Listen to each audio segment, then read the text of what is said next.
राज्यातील विविध भागात पावसाच्या सरी बरसत आहेत, तर काही भागात अद्यापही समाधानकारक पाऊस झालेला नसल्याने शेतकरी चिंतेत आहे।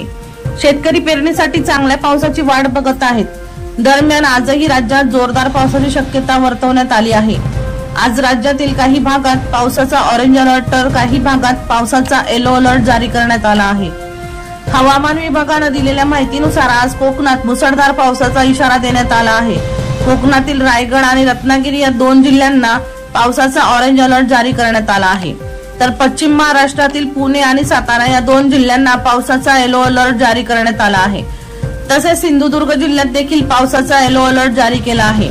त्याचबरोबर मुंबईसह ठाण्यात देखील पावसाचा येलो अलर्ट जारी करण्यात आल्याची माहिती हवामान विभागाने दिली आहे। त्याचबरोबर मराठवाड्यातील काही जिल्ह्यांसह विदर्भात देखील आज पावसाचा येलो अलर्ट जारी करण्यात आला आहे।